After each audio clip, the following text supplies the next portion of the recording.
Michael, if I might start with you, this is a huge order for a very controversial aircraft. Why are you making this commitment now? Why have you decided that this is the time to do this? And are you 100% convinced that this aircraft is safe? Yeah, good morning, guys. Good to talk to you. Yeah, I'm absolutely convinced this is the time and this is the moment. You know, Boeing have gone through a torrid year with not just the grounding of the MAX, but the impact of COVID as well. I think you look at the work that Dave and the team in Boeing, the regulators, Steve Dixon here in the FAA, Patrick Key and the team in Europe and EASA have done. This is the most audited, most regulated, safest aircraft ever to be delivered. And remember, this aircraft's already flown for 22 months before the tragic accidents that befell it. So, you know, 47 million people have already flown in a Boeing MAX aircraft. But the systems have been redesigned, they've been upgraded, there's comprehensive training. Ryanair, we have 3 MAX simulators already up and running in our Dublin and Stansted bases.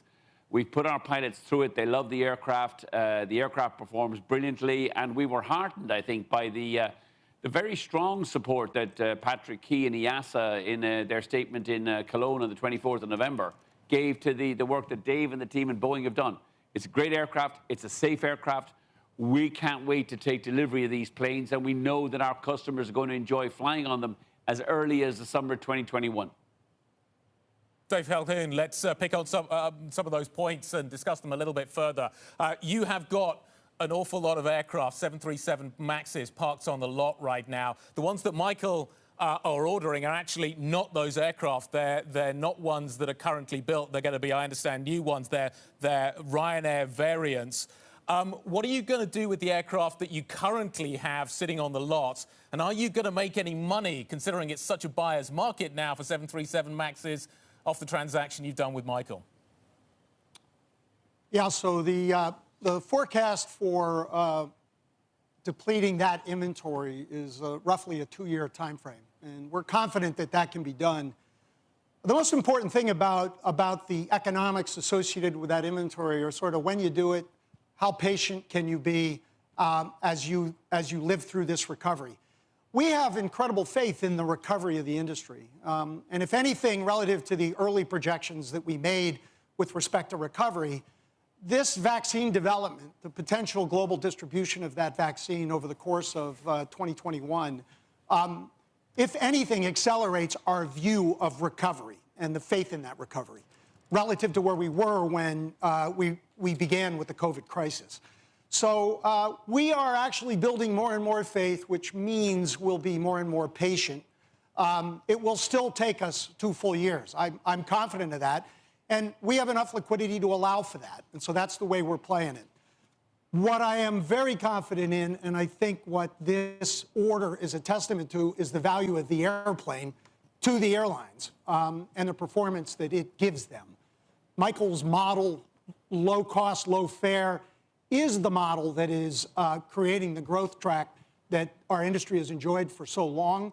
It allows for more passengers. It introduces more passengers to the industry, it spurs tourism, all those good things. For him to select this airplane based on its performance day in and day out is a testament to that value, and that's what we will have to hang our hats on. Michael, positive words there from Dave about the outlook in terms of demand, but I've just looked at your November traffic numbers. They were out yesterday. They were down 82%. Isn't this purchase a little out of kilter with anticipated demand at the moment? Why are you putting your balance sheet at risk? And is there any flexibility in the terms of the deal if demand does not come back as quickly as you anticipate? Actually, there isn't, and nor do we need that flexibility, Guy. I mean, there's a couple of things. You know, clearly our November traffic, we were down 80%, but, you know, Europe is through September, October, November has been in a second lockdown. Look, I think by the time we get into the new year, the vaccines are coming. They're already beginning to be licensed. You know, travel is going to snap back very strongly. This is an order not for next summer. This is an order for the next 5 years, the next decade across Europe. The economics of this aircraft, and I've been banging on about this aircraft for the last 5 years, it's a game changer. It offers us 4% more seats. We carry 8 more passengers per flight with more leg room, with more comfort, but it burns 16% less fuel. You know, in my last full year, I spent more than $2 billion a year on fuel. I can now save $300 million that I can pass on to my customers in the form of lower airfares. So this is an investment by Ryanair in the next 5-10 years. If travel doesn't recover quickly, as quickly as we predicted in summer 21, I'll leave some of the older NGs grounded for the moment. You know, I've written them off. You know, I own them. I don't have to pay monthly lease rentals. So, but as fast as Dave and the team can deliver me these aircraft that carry more passengers but burn less fuel and also have 40% lower noise emissions, I will fly those aircraft. I will ground some of my older fleet if I have to. But I'm convinced that Europe's going to rebound very strongly. Like, I think you'll see vaccines widely available by about the end of the first quarter. Europe has been locked up for the last 12 months. I think there's a huge pent-up demand for travel. I don't think people will go back to long-haul travel that quickly next year. So I think you're going to see by midsummer next year a huge demand for the beaches of Portugal and Spain and Italy and Greece. Business travel starting to move again, you know, stimulated with lower fares. And, you know, we're going to get people back moving using lower fares. But this aircraft order, these aircraft are going to allow Ryanair to lower our costs, to lower our prices, and to lead what I think will be a very strong recovery in Europe. An awful lot of capacity has been lost in Europe. Thomas Cook has gone bust, Flybe has gone, Germanwings have gone. Many of the legacy airlines have reduced their fleets quite significantly, 20, 30, 40%. We've got to put these aircraft back into the airports of Europe, and we've got to get Europe moving again, because that's how we're going to get our young people in Europe back to work.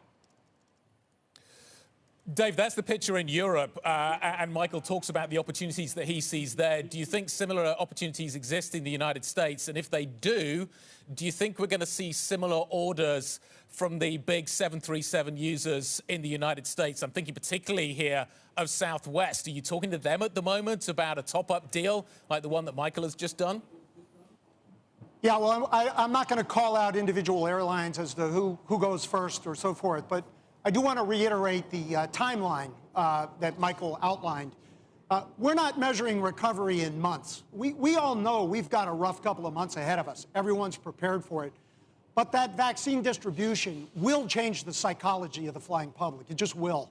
Ultimately, this will get under control, and I have a similar view of the summer months for the U.S. airlines. And as that summer month comes back and bookings increase, and I think they'll increase quickly because pent-up demand is real, and it's real in the United States as it is in Europe.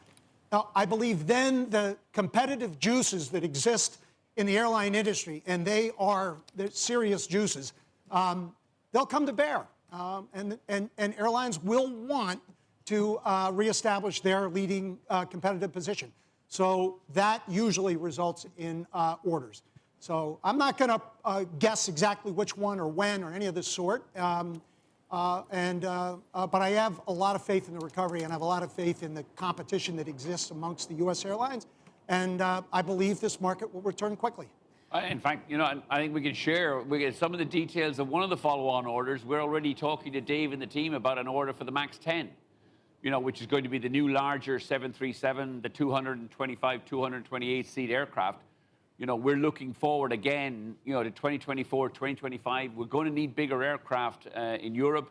We think the MAX 10 is going to be, you know, the future order, and we're in active dialogue on that. So, you know, from our point of view, we're already talking to Dave and the team about more orders.